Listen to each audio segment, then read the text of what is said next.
قانتين. إن الحمد لله نحمده ونستعينه ونستغفره ونعوذ بالله من شرور أنفسنا ومن سيئات أعمالنا من يهده الله فلا مضل له ومن يضلل فلا هادي له وأشهد أن لا إله إلا الله وحده لا شريك له وأشهد أن محمدا عبده ورسوله اللهم صل على محمد وعلى آله وأصحابه ومن تبعهم بإحسان إلى يوم الدين أما بعد قال الله تبارك وتعالى بسم الله الرحمن الرحيم يا أيها النبي لم تحرم ما أحل الله لك تبتغي مرضات أزواجك والله غفور رحيم. سورة التحريم وسورة مدنية وقرآن كي سود دقي نبي مركو هجرودي كذب صلوات الله وسلامه عليه. قال الله تبارك وتعالى يا أيها النبي قانو لما شيء درتيس محوياي تحرموا أدو حرمتني ما يليسو ما شيء أحل الله لك إلهي كو حلالي تبتقي حالة طلبي سنة أدو حرمتني ما يليسو مرضات أزواجك زوجوينكاغا رالي قلنتو ذا والله ألا غفور ومدن بدافضا رحيم أو نحريس بضا قد فرض الله إلهي وإنين عديي لكم إذنك تحلة أيمانكم داريالكي نفردو ذا والله ألا مولاكم وقرقارهن وهو ألا العليم والله قمت بضا الحكيم أمام الكوناكسن. واذكر شيخ نبي صوبانو إذ وقت أصر النبي النبي كسر استوكو قرصبي إلى بعض أزواجه زوجين كيس قبل كمئة حديثا ورقوكو قرصبي فلما نبعت زوجتي مركي شاكتي به وركي ونبي كو قرصبي أو إلها شاكين أو أظهره وركي أموشي الله الله عليه على النبي النبي أموشي عرف نبي واقرنسي زوجتي بعضه وركي قبل كمئة وأعرض وانا كتشيستي نبيغو عن بعض وركي قبل كمئة فلما نبأ نبيغو مركو شيغي ها زوجتي به وركي قالت زوجتي وحيتري من كما أنبأك كو شيغي هذا وركان قال النبيغو خيري نبأني وحي شيغي العليم الله علمي قبضا الخبير وحقوقالك إن تتوبا حداد الصلابتان حفصة عائشة إلى الله حداد التوبة كنتان فقد صغت قلوبكما فلتوبتكما توبة دين وحا أسقنا ذي سبب وموجب سبب إيعار واجبية أسقنا ذي محاد عي فقد صغت وحا الليحتي قلوبكما قلبيالكين وإن تظاهرا حداد اسكوكو تكتان عليه النبي حداد اسكوكو تكتان فإن الله الله هو الله مولاه أساق النبي قرقاريه سا وجبريل جبريل هو قرقاريه سا وصالح المؤمنين مؤمنين تون وناكسنا وقرقارها النبي والملائكة ملائكتنا ظاهر وقوة كالمينية بعد ذلك انت أصل صوشيكي كقبال عسى رده نبي ربكيس وحو مدنياي إن طلقكن هدو إن فرو أن يبدله إنو بدل سيا النبي أزواجا زوجين إنو بدل سيو زوجين كاسو خيرا كخير بدن منكن إذنك زوجين كاسو مسلمات إلهي أوغانسا زوجين كاسو مؤمنات حق الرميسا زوجين كاسو قانتات الله أدعى زوجين كاسو طائبات الله توبت كينا زوجين كاسو عابدات الله عابده زوجين كاسو صائحات صومة زوجين كاسو طيبات قرباء إيا وأبكارا كو بكاروين. سورة التحريم وسورة مدنية قرآنك مكي سيدا بدان وحو كهدلا معتقدك أد وهدلا ilaahay sifaadiisa asmaadiisa ilaahay awoodiisa ilaahay cilmigiisa qiyaamaha waxa weeyaan uu aad uga hadlaa qur'aanka maka ku soo degay badanaaba taas aad uga hadlaa iyo rususha iyo mucjisooyinkooda iyo xaqnimadooda laakiin qur'aanka oo madaniga ah ee madiina ku soo degay labadaba wuxuu isku daraa taas uu ka hadlaa oo markasta sifaadda allah iyo cilmigiisa iyo awoodiisa iyo qiyaamaha iyo jannada waa ka hadlaa laakiin marar badan wuxuu ku daraa kale oo uu dheeraad leeyahay waxa weeyaan ahkaam badan oo ahkaamta amaliga ah waxa weeyaan sida dhaarta kafaara gudkeeda sida jihaadka sida waxa weeyaan salaada sida soomka ahkaamta amaliga ah ayuu ku daraa oo ka hadlaa marka suuradan sabab nusuul saxiix ay leedahay laba sabab nusuul ana loo sheeg sabab nusuul waxa wariyay imaam an-Nasa'i sunankiisa ayuu ku wariyay sunankiisa ayuu ku wariyay sanad saxiix ah oo ahl ilmi badan ay qawiyeen sida xaakim sida xaafid dahabi iyo qeyrkoodba sabab nusuulkaas wuxuu yahay nabiga sallallahu alayhi wa sallam sida ogtihiin wuxuu lahaa zawjaad oo ummahatul mu'miniin leeyahay iyo waxa weeyaan gabar oo adoon ah oo leeyahay Maariya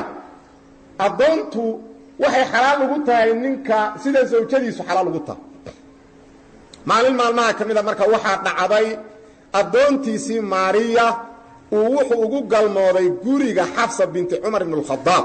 Xafsa binti Umar oo ummul mu'miniin ah oo zawjaadkii nabiga kamid ah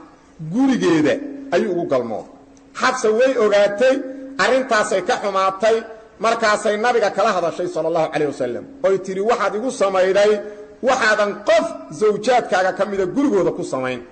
oo gogoshaydii iyo maalinkaydii iyo firaashkaydii iyo gurigaydii aad ugu galmootay markaas ayaa nabigu ku yiri sallallahu alayhi wasallam waxa weeyaan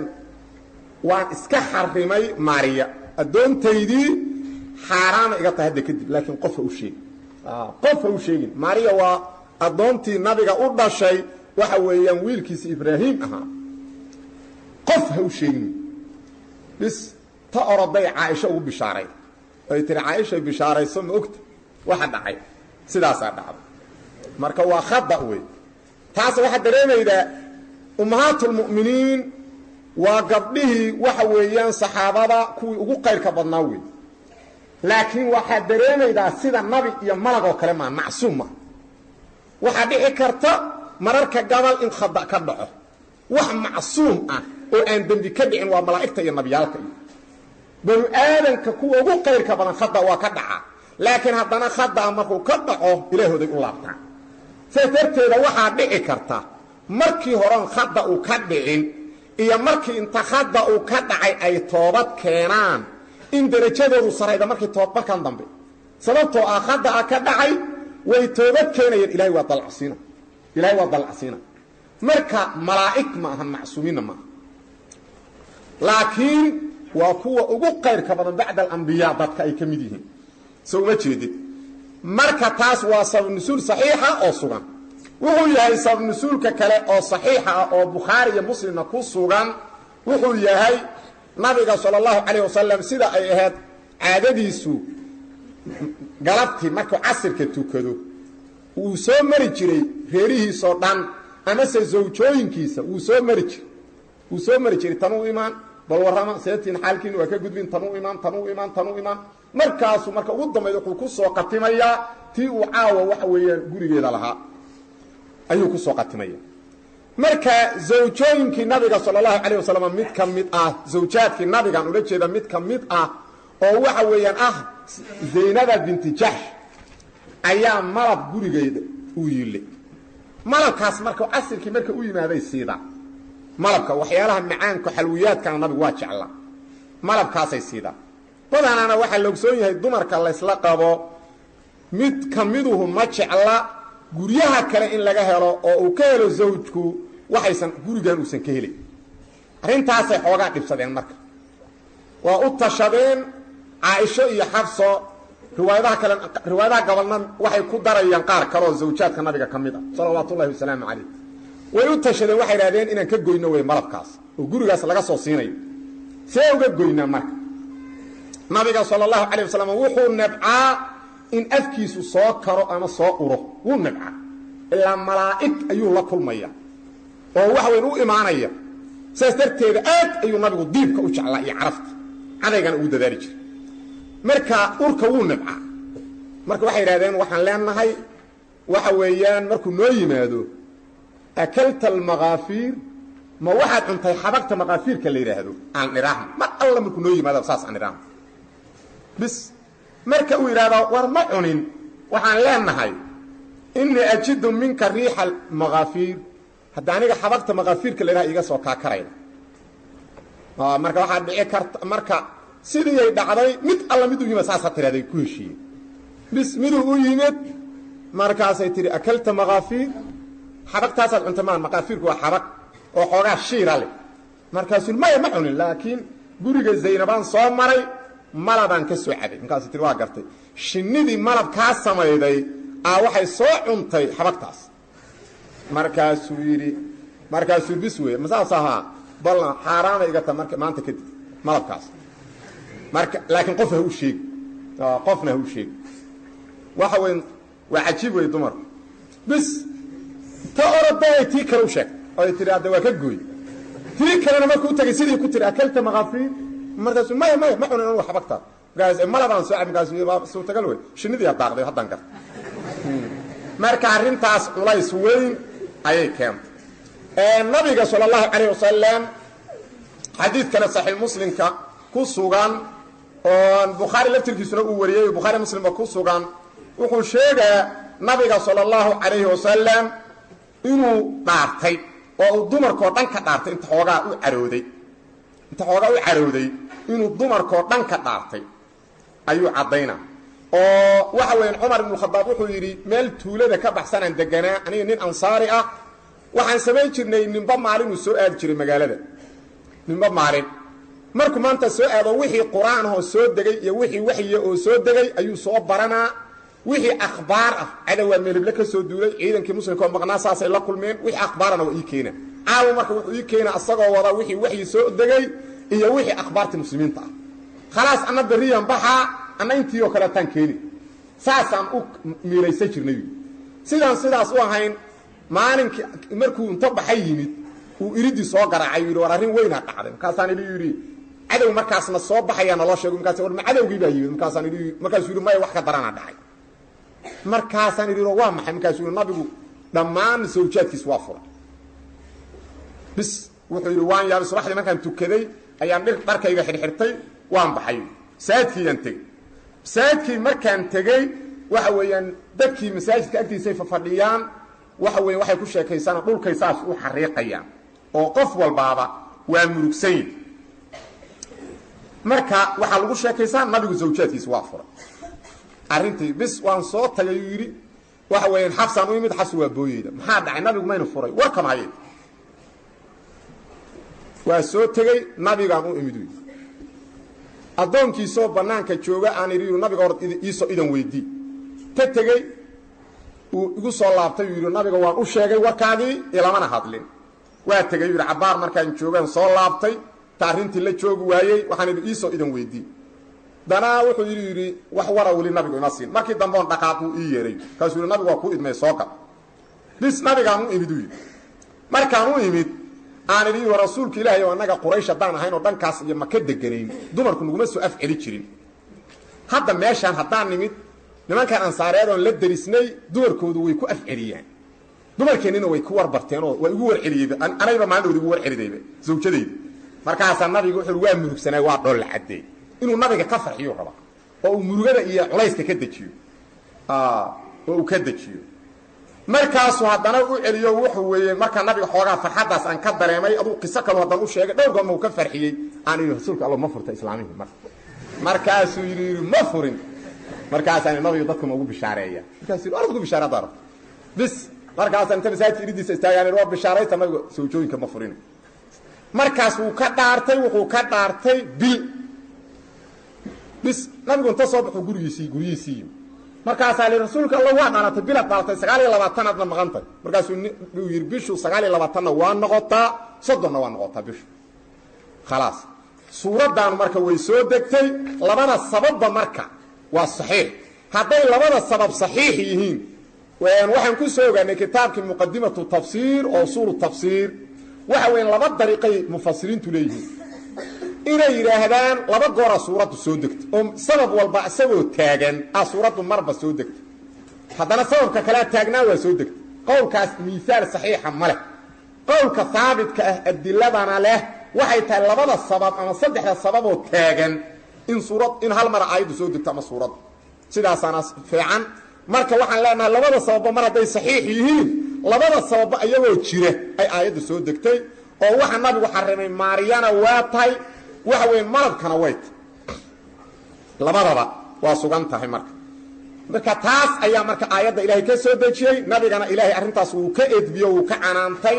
kadibna qaabka qofku hadduu shay yiraahdo wayga xaraam shay xalaal ah qaabka looga baxa ilaahay u sheegay subhanahu wa ta'ala kadib waliba waxa ku jiray xadiiska waa soo gaabinaye wuxuu ku yiri Umar ibn al-Khattab zawjaadka nabiga hada la yaab leh wuxuu ku yiri dhageysta dad nabiga isku bahaysataan oo nabigu inuu furo waxaan idin sheegayaa waxaad ogaataan hada nabiga isku bahaysataan oo nabigu inuu furo ilaahi weynaa subhanahu wa ta'ala inuu nabiga siinayo zawjooyin idin ka qayr badan oo muslimaad ah oo mu'minaad ah oo qaanitaad ah oo waxa weeyaan tayyibaad iyo abkaar iskugu jira ayuu siinaya waxaana nabiga wuxuu yiri garabkaaga ah hadaad furto ana kula jira jibriil iyo mikaa'ila kula jira waxa weeyaan anaga kula garabkaaga alfaada aayadan alfaad kuna macna ayuu ku hadlay Umar aayaduna soo degin way alfaada aayadahan alfaad ku macna ayuu ku hadlay soo ma jeedin markaas ay aayadu soo degeen sidaas darteeda ayay waxay kamid yihiin aayadahan min muwaafaqat Umar waxa jira ilaahi awoodiis inuu inta tala soo jeediyo markuu alfaad soo jeediyo tala soo jeediyo in samada waxay ka soo dego ilaahay uu ku ayidayo taladaas u soo jeediyo waxaana kamid ah tan waxa kamid ah xijaabka waa arki doona suuratul ahzaab marka tagno asaga uu soo jeediyo nabiga sallallahu alayhi wasallam inuu xijaab u sameeyo dumarkiisa iyadoo xijaab soo degin markaas kadib ilaahay soo dejiyo xijaab waxa kamid ah asaara badr dagaalkii badr waxa weeyaan waan arki doonaahe waxa weeyaan maxaabiistii kufaarta laga soo qabtay waxa markii laga tashaday kulli qoobaha laga gooyo dhamaan qoorta laga gooyo saas asagu talada ku bixiyay kadibna aayadaha soo degay oo sidii taladii Umar jeediyay inay sawaab aheed ayidayeen waxa kamid ah markii inuu nabiga ku yiri salawaatullaahi wa salaam alayhi nabiyo maqaam ibraahimka gadaalkiisa ma ku tukatay oo meel lagu tukada ka dhigtay kadibna ay soo degtay wattakhiduu min maqaami ibraahima musalla dhamaan waxaasna waxay kamid yihiin min muwaafaqaati Umar saastarteedu nabigu yiri sallallahu alayhi wasallam ummadayda haduu ku jiri lahaa qof mulham ah ama muhdath ah oo la hadlo waxa weeyaan waa Umar ibn al-Khattab bismillaahir rahmaanir rahiim ya ayyuha an-nabiy nabigano lima shay dartiis muxuu yahay tuharrimu aad u xaraamtinimaynayso ma shaygii ahallallahu laka ilaahay ku xalaaleeyay oo ah adoontiisi ilaahay u xalaaleeyay oo ah malabkii ilaahay u xalaaleeyay tabtaqi hala adalbayso ayaad xarimaysaa mardaata azwaajika zawjooyinkaaga raali garintooda min mudaafati almasdari ila mafcuulihi waxa weyn zawjooyinkaaga raali garintooda waa min idaafati almasdari ila mafcuulihi hadii kale waxaan ka dhigi karnaa min idaafati almasdari ila faa'ilihi oo waxaan leenahay tabtaqi hala adalbaysaad xaraamtinimaynay mardaata azwaajika zawjooyinkaaga inay raali noqdaan macnuhu halkii imaan wallahu alla ghafuur wa middan bidaafadan rahiim on haris badan annabi baraarujinaynay habeen dhaweed waxa weeyaan hadii nabi arin aan haboonayn ay ka dhacdo oo quraanku sheego isla markaas wuxuu sheegaa in loo dhaafo fiiri xal ugu soo gabangabeeyay wallahu ghafuur rahiim sababtoo haddaan saas loogu gabangabayn wax ma garato dad aha waxay leeyihiin nabiyalku waa gafaano waa kanu dambigaanu gala marka la sheegayo nabi asagoo sameeyay ficil laga fiicnaa oo sidaan uu sameeyay la leeyahay waa laga fiicanya laba maada quraanku sameeyna intaan arintaba laga hadlin in la hormariyo afiska afallahu lima adint afallahu anka lima adint fiiri wada la hormarinaad alla waaba ku afiyay xaadu fasaxda munaafiqiinta fiiri iyo markii arinta la sheego oo leeyahay sidaas ma fiicnayna saasa ka fiicneed kadib in la daba dhigo ilaahay weyna u dhaafay labadaas quraanku waa ku socda ilaahu subhanahu qad faradallahu ilaahay waa cadeeyay lakum idinka tahillata aymanikum daariyalkina furidooda waxa weyn farada macnaheedu bayana weeye wa shar'a labada lafdo isku mid ka rabtaan qaada kartaa farada waa cadeeyay sida ibn jarir dabari uu yiri ama farada waa jideeyay bimaana shar'a waa isku mid ilaahay wuxuu iniin jideeyay oo iniin cadeeyay tahillata aymanikum daariyalkina furidooda qofka haduu dhaarto wuxuu ka dhigan yahay qof xarig xiray shay markuu ka dhaarto ira wallahi inaan saas yeelay waxa weeyaan arin adagu xiray qofkaas qaabka dhaartii haduu marka u baahdo inuu ka laabto qaabka dhaartii loo furo ayaa ilaahay inin cadeeyay waxa lagu cadeeyna waa suuratul waxa weeyaan maa'ida halkaas lagu cadeeyay fa kafaratuhu إطعام 10 مساكين من أوسط ما تطعمون أهليكم أو كسوتهم أو تحرير رقبة فمن لم يجد فصيام 3 أيام ذلك كفارة أيمانكم إذا حرفتم واحفظوا أيمانكم مركا دار قفكو هدو دارتو أو شيء كدارتو أو إذا ما سمعينيو مثلا أو شيء يقول سمعيو دارتو وكتشبت سوما كفارة لغربة كفارة أسوامح سيدة إلهي يكو عدي سورة المائدة وحي طهي صدح شيء خيار أولي إنو أدون حريو إنو طلن مسكين قوديو مثلا مرض مرق يمفكرج انتو هالمركرج إياه إنو طلن مسكين دار أقضب مدوال بمرسي صدح داسو كلا دورانا صونكو كمجرو ما دورا كلا صون صدح دانو كلا دورانا سومالي بخلي قودا قفكو دارنا وكتبا صدح برين سوما أولي صدح برين صنطبا وكو بنانا أدو صدح دان أودا waxaad kala dooraydo soonku kamid maaha saddexdaana laga rabaa mid saddexdan qofkii awoodi waaye qofkaas ay saddex bari soomi kara arintaas qofkaas u taal adiga kuma taal qofkii awoodi waaye saddex bari sooma marka aayadan fiiri waxa weeyaan waxay tusaydaa marka oo daahirkeedu yahay waana sida Abdullah ibn Abbas ka ansaxday qofku shay xalaal haduu yiraahdo waa iga xaraam shaygu xaraam noqoma haduu u baahdo marka shaygi inuu sameeyo waxa laga rabaa kafaaratul yamiin shay xalaal ah qofku haduu yiraahdo xaraam uga islaantiisu yiraahdo xaraam uga dalaaqna ulama jeedo duu dalaaq ula jeedo way ka furmi ama se adoontiisu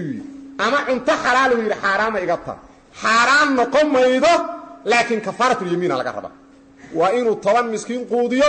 ama 10 miskiin dhar u gado ama adoon xorey intaas laga rabaa duusan awoodina saddex maalmood inuu soo saas waa sida Abdullah ibn Abbas ka ansaxday oo nabiga sallallahu alayhi wasallam wuxuu leeyahay wuxuu xarimay ama adoontiisa ama malabka labada sabab masuul saxiixa dawaana kana kafaara waxa weyn tahillatul aymaan la sheeg waana sida madhabka Imam Ahmad ibn Hanbal uu yahay laakiin Shafiiciyada ayada tafaasiil ay gelinayaano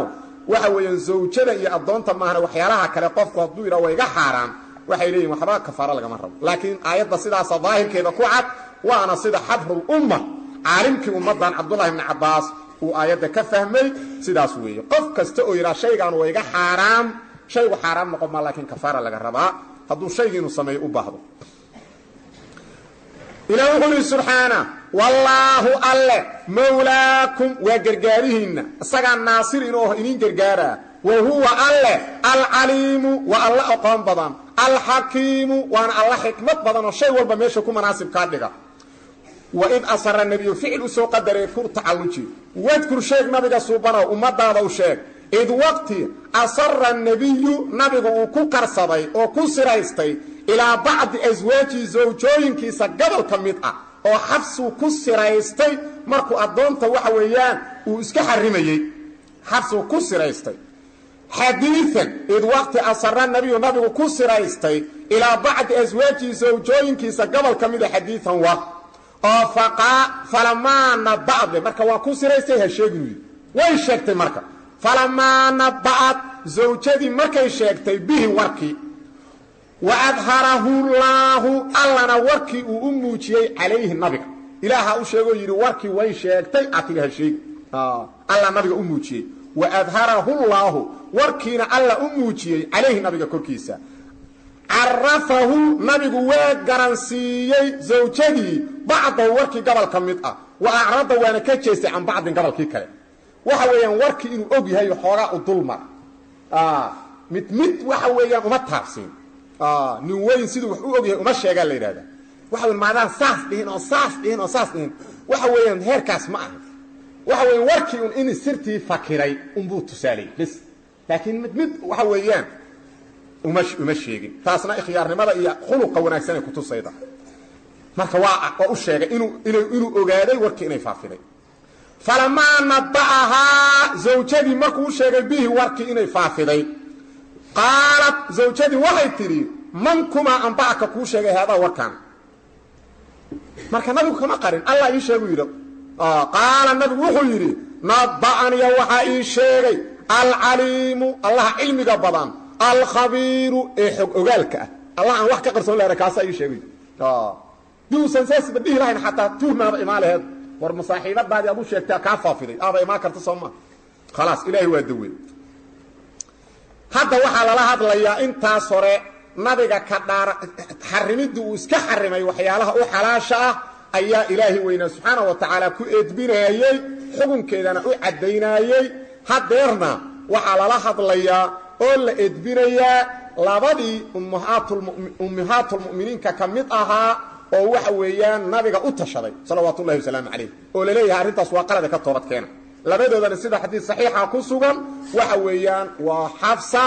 iyo Aisha oo Umar ibn al-Khattab waxa weydiiyay Abdullah ibn Abbas hal sano aan ka xishoonayo Umar inaan masaladaas weydiiyay maalinka damaan taxaj isku raacnay xoogaa u leexday dhinac kaasan ka daba leexday markuu soo xaajibto soo laabtay u farxalay aan ilaahay labadaas ii sheeg labadan aayad Allah ku sheego inta tuuba la leeyahay ii sheeg markaas uu waa Hafsa bint Umar ibn al-Khattab iyo Aisha bint Abi Bakr as-Siddiq ilaahu quli subhana inta tuuba hatta toobad keentaan u soo laabataan ila Allah faqad sahat qulubukuma jawaabti inta shartiyada waa maxduuf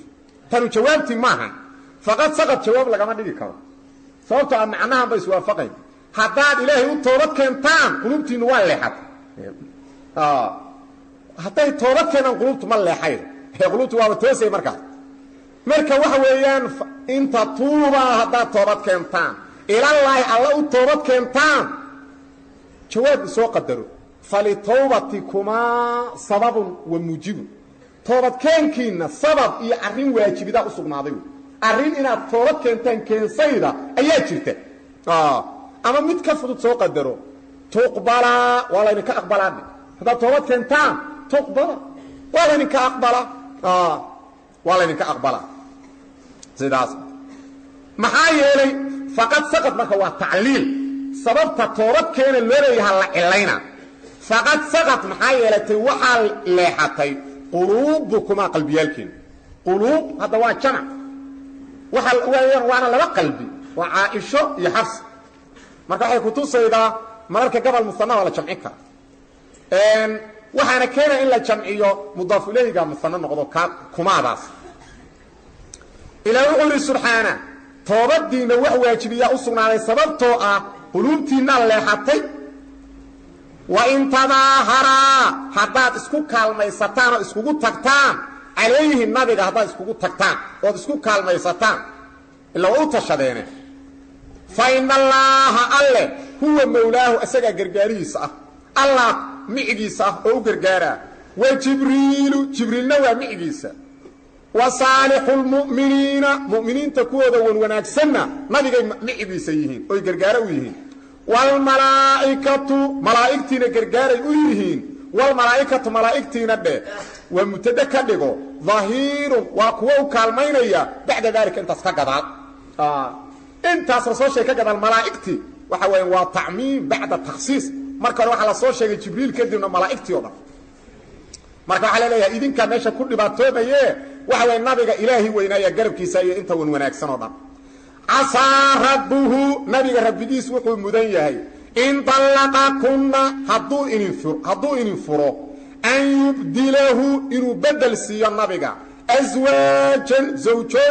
زوجوين كاسو خيرا كخير بدن من كنا إذنك إلا أيجب الله أبوري إلهي كوا كخير بدن وأبوري كرا وكيري كرا سوما كوين كخير بدن إلهي نبدل السيو ساسا رب المذيب زوجات كاس أزواج تاسو مسلمات إلهي أهو جانسا أزواج تاسو مؤمنات حقرهم أيضا أزواج تاسو قانتات إلهي الضيعة نبينا الضيعي أزواج تاسو طيبات قرابة وحتى هذا طائبات ده أزواج تاسو ورطة قانتات إلهي الضيعي النبي قبا أزواج تاسو طائبات إلهي أصول الله طوبت كينا أزواج تاسو عابدات إلهي عابدة أزواج تاسو صائحات صومة وصومك ويهي إبادة شوكتابة أزواج تاسو طيبات قرباء إيا وأبكارا وبكاروين إلا النبي الزوجوين كي سايتاسو قيب سما وعائشة النبي أيضا قبره بكاراه بورسدي انت كلنا قرباء هاي أو النبي بورسدي صلى الله عليه وسلم يا أيها الذين ضدك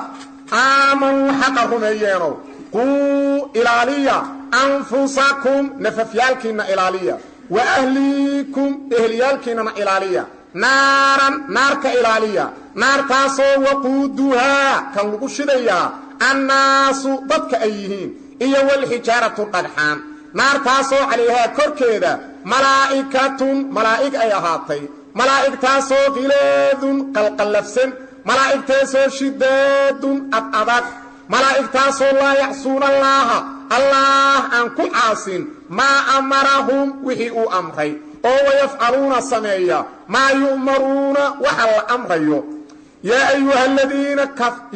الذين ضدك كفروا قالوا بيو لا تعتذروا هعذر دارننا اليوم مانتا إنما وحكلا معها تجزون وحالينكو أبال مرين ما شيء كنتم أبهاتين تعملون كوا سمعيا يا أيها الذين ضدك آمنوا حقكم أيانو توبوا إلى الله إلهي الله توبة لابشو توبة داسو نصوحا نستيحين بدن عسى ربكم ربكين وحو مديه أن يكفر عنكم إنو إنك قريو سيئاتكم دنبيالكين أو يدخلكم وإن قريو جنات بيرك جيدة بيرعاسو تجري أي سقنيسو من تحتها هوستيدا الأنهار وبيان يوم مال وإن قلنا لا يخزي الله ألا أوسن هوچينين ودلينين نبي أوسن دلينين والذين بكين أوسن دلينين آمنوا حقرهم إيي معه نبي قال جركيسا نورهم مؤمنين تنور كودو يسعى وحصعنا بين أيديهم هرتودا وبأيمانهم مدقيال كودا يقولون حال إليهم صعنا ربنا ربك إنيو أتمم لنا نور دميستير نورنا نور كينا واغفر لنا الله نوضع إنك أبيك قدير مد أولاتها على كل شيء وحوى البابا إلهي وحوله سبحانه وتعالى يا أيها الذين ضدك آمنوا حقكم أييروا قوا أنفسكم نففيالكين كإلالية وأهليكم إهليالكين كإلالية النار تاسو وقودها حابة الغشدية ماها شديد ديدا وشيء الغشدية وقود ألوير ظهور أوكله وضوء أوكله وشيء الغشدية وقودها حابة الغشدية الناس وادت يوحي جارة الرحام نار تاس نفتين كإلالية إهلكين كإلالية قف كستا او مؤمن الهي رميسان امر كاس او يالا نفتا تا كإلالي نارتا اهلدادنا نارتا كإلالي اهلداسنا waxa ugu horeeya waa zawjadaada waa caruurtaada waa inta aad masuulka ka tahay ayaa ugu horeeya oo waajib kugu tahay inaad naarka ilaaliyo see looga ilaaliyaa waxa weeyaan waxa looga ilaaliyaa al-ilm wal amal inaad naftaada u barato waxa ilaahay kugu waajibiyay waxa ilaahay jecel yahay oo aad ku dhaqanto kadibna waa al-ilm wal amal saastarteeda Ali ibn Abi Talib markuu ka hadlayay sida eelka naarta looga badbaadina wuxuu yiri adibuhum wa allimuhum warbara oo edbiya horta bar waxa ku waajibay waxa ka xaraamta bar illa waxa haduusan wax oqonsu loo caybado lama arkay hadana ku edbi oo ku ilaali shaygi diinta oo aad bartay ku kormee waxa weeyaan diinta ma looga dhaqmaya guriga eelkaagi zawjadaadii caruurtaadii dadkii mas-uulka aad ka aheed waxa weeyaan diintii aad bartay ma ku dhaqmaya waa inaad barto kuna waadiyeydo markaad ku aragto xumaanta ka reebto markaad aragto daacadii ay ka hareen amarto taas weeye qof kasta oo muumina taasa waajib ku ah waxa weeye waa ammaano ilaahay hortiisa la isku weydiinayo siduu nabiguba yidhi sala allahu calayh wasalam kullukum raacin wa kullukum mas-uulun can raciyati warajulu raacin calaa ahli beyti wa mas-uulun can raciyati qof walba nin walba qof walba horta waa mas-uul waana la weydiin wixii la raaciyey waa raaciye ninka waa raaciye gurigu raaciye ka yahay ilaahay hortiisana lagu weydiin doonaa wey ma garad dhammaan inaad barto waxaa lagaa rabaa caruurtaada zawjadaada dadkaad mas-uulka ka tahay waajibaadka waajibka koobaad waa maxay waa inaad barto qofkan ilaahiisa waa inaad allah barto ood caqiide saxiixa barto arkaanul iimaan barto arkaanul islaam barto ilaahiisa aad barto dadka nabigiisa aad barto naarta iyo qiyaamaha aad barto haddana aad barto suu caabudi lahaa dahaaradii aad barto salaadii aad barto soonkii walidaa saas daraaddeeda waa ka nabigu sala allahu calayh wasalam yidhi muruu awlaadakum bisalaa lisabci war caruurtiinna 7 sano markay joogaan salaada amra tukada dheh inuu kastoo gurigaaga joogo 7 sano jira asaga salaadu waajib kuma aha laakiin adiga inaad amartaa waajibay kugu tahay fiir asaga waajib kuma aha waa saqiir wax kuma waajibaan laakiin adiga waajibay kugu tahay ilaahay hortiisa lagu weydiinayo haddaadan amrin caasiyaad inuu kasta gabar ha ahaado wiil ha ahaado 7 sano wixii jira haddaadan barin xay tukada marka waa inaad barto dahaaradii waa inaad barto salaadii waa inaad barto allah uu caabudayo waa inaad barto sababta loo tukanayay waxa laga cararay waxa la doonayo waa inaad barto haddana wadribuuhum wahum abnaa'u 10 toban sano hadday gaaraanna hadday dayacaan ku dila uu leeyahay nabigu sallallahu alayhi wasallam ku garaacid aan darnayn maahan googooy ama jajabi ama haraati la dhacma waxa weyn caruur yar weeye ku canaanto ku xanjafi weeye laakiin feeraha jabi ma soo ma jeedi dhiig inaad ka keento ama kor ku bararo maya xoogaa xanjaf soo ma jeedi waa meeshay ka qaateen aimada shaafiiciyada iyo qayrkoodba waxa weyn taarku salaadka in la dilayo sababta waxay yidhahdeen hadiiba la yidhi cunugii saqiirka markuu ka tago ha loo garaaco hadda waraacid isaga looga dhigi ma taarku salaad la garaaci ma waa in qoorta la gooya duu diiday hatta waa culimada aan qabin inuu gaal yahay kuwa dhaha la dilo iska daa kuwa dhaha waa murtad soo ma jeedi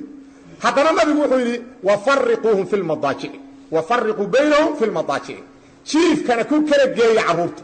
mar hadday 10 gaaraan wiil 10 gaaray wiil kale yuu la seexan gabar iska daa lagama hadlayo gabar labada wiil isku joodari lama seexi karo labada gabdhoodna isku joodari laguma seexi karo gabar iyo wiil warkood badaaye gabar iyo wiil warkood daa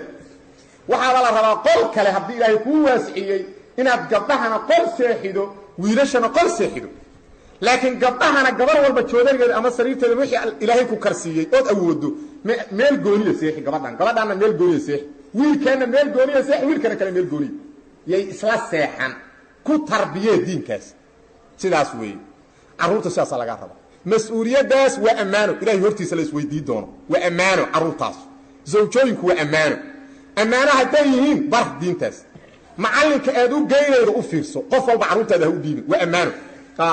macallin tawxiidka baraya tahaarada baraya sunnada baraya salaada baraya u dhiib markaad u dhiibto quraanka ii bar hadhiin kaliya quraanka ii bar ina edbide ii edbiyo ii edbi waa edabka bar tawxiidka bar sunnada bar salaada bar tahaarada bar soo ma jeedid ee quraanka ii bar ma aha war quraanka inaad xifdida waajib ma aha moogta illa faatixada ma aha faatixada waajib quraanka in la xifdiyo oo macnaha ayniyan wala hadla fardul ayn fardul kifaaya quraanka in la xifdiyo waa waajib laakiin qof walba gooni uguma ahan quraanka xifdigiisu laakiin waa waajib in la edbiya cunuga ama wallahi waa lagu weydiin macallinka marka aad u geynaydo ka fiirso carruurta aad dhashay iskoolka aad geynaydo ka fiirso jaamacadda aad geynaydo ka fiirso macallimiinta iskoolka iyo kuwa dugsigana ilaahay ha uga cabsadeen carruurta loo keenayo waxa weeyaan yaysan ugu xisaabtamin xirfad laga shaqaysto laakiin ha ugu xisaabtamin ammaano ilaahay wajigiisa la isweydiino inay tahay oo karti ay leeyihiin yaysan ka haqan inay quraanka xifdisiya inay edbiya inay tarbiyada baraan inay soo dhisaan waxa ay awoodaan inaysan ka haqan hadii kale waa ammaano ilaahay waqtiisa lagu ceeboobi doona kuwa iskoolka kuwa jaamacadaha kuwa waxa weeyaan dugsida kulli waxa weeyaan carruur waxaad arkaydaa 5 sano 6 sano dugsi ku soo socday laa quraanna ma yaqaan wala edabna ma yaqaan ama wallahi yaa la weydiin doona oday caamiyo miskiina dhalay waxba ma oga ka waran intoo dhanba maxaa ka daran kuwa gaalada lagu fidneeyay ee waxa weeyaan marka caruurtoodii gaala geeyayow idinku ammaanadii halkaad geydeen yaa ee u dhiibay cunugiisii salaada subax markii la joogay faraha ka saaray habar kaafiradoo 60 sano jirta uu ku sallimay fiiri waa cunugu dhalay hada waa laazim lagu leeyahay kawar ama oday gaal u dhiib markaas uu galabta ka doonay kawarankaas billahi calaykum dadka noocaas oo ilaahayna rumaysan in la horgey doono maxay ku hadli doonaan ee indhahooda ku arkay caruurtay dhaleen oo salaamin maanta dambe yaa ayagoo gaaloobaya arkay ilaa iyo haddana ku sii daldalay ilaa iyo haddana ku sii guray cunugu dhalay uu u dhiibayaa gaal 50 sano ku soo gaaray gaalnimo oo intaas shubho iyo xaraan aruusanay yaa intaas shubho iyo xaraan aruurinay waa khaa'in qofkaas khaa'in weeye qofka caruurtiisii gaal u dhiibay waxbar khaa'in weeye ilaahi uu khiyaanay amaanadii uu khiyaanay war caruurtiina gaalada u dhiibinin war waxa weeyaan dadka fusaqada caruurtiina u dhiibinin war dadka waxa weeyaan ahlul bid'a caruurta u dhiibinin war ilaahi oo looga cabsado waa amaano arrintaan yaa dhammaannas mara dhici karto haddaadnan ka soo laabano wadamada gaalada laga soo celin caruurta in amaanadu ay badbaado ma dhici karto yaa ayuha aladiina dadka aamanuu xaqa rumeeyeenow quu anfusakum warrafafyaalkiina ka ilaaliya wa ahliikum eheladiinana ka ilaaliya naar ka ilaaliya naartaasoo waquuduhaa waxa lagu shidayaa annaasu dadka ay yihiin waa dadkii ilaah caasiyey iyo walxijaaratu dhagxaanta lagu shidayana sanabyaalkii ugu horeeyay sida waxa weeyaan suuratul anbiya noogu imaan doonta innakum wamaa ta'buduuna min duunillaahi hasabu jahannama idinka iyo waxa la ka sokay aad caabudaan waxa weeyaan waa xaabada jahannama sidaas ilaahay leeyahay ilaahu wuxuu subhanahu calayha naartaasoo calayha korkeeda ay ahaadeen malaa'iktaasoo qilaadun qalqalabsan xagga dabiicadda waa malaa'ik aan looguma talagelinba wax naxariisaba ilaahay cadowgiisa inay ka aaraan ayaa loogu talagalayba saasaaba ilaahay u abuurayba xagga dabiicadda weeye qalabsanaanta malaa'iktaas naarta korkeeda ahaadeen waxa loola jeeda ayagaa maamulaya ka shaqaynaya malaa'iktaasoo shidaadun adag xagga abuuristana xagga tarkiibka iyo quwada oo lagama faka karo cid ka faka karta ma jirto malaa'iktaasoo la yacsuuna allah aan caasin ما أمرهم ما هذا لو معنا كبنان مصدريين لقد يقول ما أمرهم أي أمره أمرك لكم عاصيان ويفعلون وحي سنة ما يؤمرون وحي لفروا معناها لبات ماذا موصولة كده ملائكة الله يعصون الله أن عاسين ما أمرهم ما الذي كي أمرهم وأمري عيدك يا محذوفة ومركزنا وحي لقد بدلية الله بدلوا اجتماع لقد بدلية لا يعصون الله معاصيان ما أمرهم ما الذي كي معاصيان أمرهم إلهي وأمري ويفعلون وانا سميان ما يؤمرون وحي الأمر ما يسكم ميلا لبدا الجملة الله وحو أمريكم معاصيان وحي الأمرين واسميان يسكم ميد ماها شغا يسكم مال وحيك ليهم وحش قف كست أمرك إلهي لبا الشيء اللي قربا شيء كبات قبول التزامه شيء الله مركو أمري وإن أظهرت أقبشه وأمنت إلي واجب كبطهي إن دوه جايسته وديات أدنقط إن ترهره وإن تاس لا يعصون الله ما أمره قصص شيء كست الأمري والتزاما التزام على رواء أقبلا إن شيء واجب كله وأي ديار هنا فليان أقبلا ويفعلون ما يؤمرون وفلنتي تاترى صلاة وأقبل إلهي ويقول واجب لكن وحويا أترى إلهي النسوان اللي مكة تكلوا بيرا تأوي ما لا سميه وحلو أمر marka hore way aqbalaan oo way iltisaamaan marka dambeena kama caajisaan way fuliyaan way saasay kala tahay isku mid ma yuqaalu waxa lagu leeyahay lil kaafiriina gaalada tan waa qiyaamaha lagu leeyahay hadalkan gaalada yuqaalu waxa lagu leeyahay gaalada yaa ayuha alladina dadka kafaru gaaloobayo la ta'tadiru ha'udur daaramina al yawma maanta allah maxaasha layta ka dambayn doonta farxad $100 maanta waxaan soo xasuusanayo qalbigu ilaahu ilaahay oo igu soo dhacay oo nin sheekho culimadii waxay aqrayna kamid ah wuxuu yiri nin odayaasha Soomaaliyeed kamid ah magaciisa waa aqaan laakiin ma raba inaan sheege wuxuu yiri anoo la joogaa warqad u timid fiiriya billahi alaykum ummadda Soomaaliyeed oo muslimka 100% ah waa oday oo rag caanka kamid ah dhici karto in ummaddaas hadii la sheego 90% gartaan gabadhiisiya ingiriiska warqad ka soo dirtay markaas waxa ku sawiran ayada iyo oday 100 sano jiro macashu la laado baadiriya isla sawiran soo ma jeed ayaa isla sawiran markaas waxa ku qoran waxa weyn aabo maanta waa maanta iigu farxadda badneed waxaan qaatay sharcigii ingiriiska marka mid kale uu dhalaya korka u saaran markaas wuxuu inta ilmu ka daadatay tii ku daadatay markaasuu tii inta kor u qaado yidhi ilaahay diin adoon tanoo kale ii soo dirin ka warram waa oday Soomaaliyeed waa oday Soomaaliyeed muxuu ka rabaa boqolka bis bes wey boqolku ka rabaa wax kale kama rabo laakiin boqolka maxaa ka dambayn doona yaa aw amaanadi nacuudu billahi yaa ayuha aladiina dadka kafaruu gaaloobayo laa tactadiruu ha cudur daarannina alyawma maanta ha cudur daarannina inamaa wax kale maahan tujsawna waa laynin abaalmarinaa maa shaygiyaa laydinku abaalmarinaa kuntum aad ahaydeen tacmaluuna kuwa sameeya kufrigii iyo macaasidiyaa laydinku abaalmarinaa yaa ayuha aladiina dadka aamanuu xaqa rumeeyeenow tuubuu ila allah ilaahay u laabta towbatan laabasho toobadaasoo nasuuxa nasteexayn badan toobad ayadu naasxa ah oo qofka waxa la rabaa toobada saxda la yimid hatta markii qof kale arko inuu ku hanuuno qofkii kale arka inuu ku hanuuna la rabaa toobad ayadu ban nasteexaynaydo qofkii arkaaba nasteexa ka qaadanay toobad keena maahan wax weyn mid laba toobada nasuuxada waa mid culimadu waxay yiraahdaan shuruuda laga helo oo dambiga aad gashay haduu yahay xaqulaahi saddex sharti waa in la helo al-iqlaa'u ani dambigi kafo laakiin dambigi adoo ku jira astaghfirullah wa jasjas ko talabat waa maxay al-azm waxa weeyaan an-nadamatu ala ma fa'al ala ma fa'al an-nadam ala ma fa'al wixii tagay ee xumaan horay kaaga tagay ina qalbigu kula horo ama kula gubto ama ka shanlaydo oo dareemaydo murugo qalbiga ah waa wax qarsoon adiga iyo Alle ka dhaxeeyo an-nadam ala ma fa'al ko shardiga saddexaad al-azm ala alla yauda ilay inaad go'aansato waliga dambigaas inaadan ku laaban inaad go'aan ku gaarto saddexdaa shardi toobada la helay nasuuxa waa haday xaq adiga Alle ka dhaxeeyo xaq banu aadan haday tahay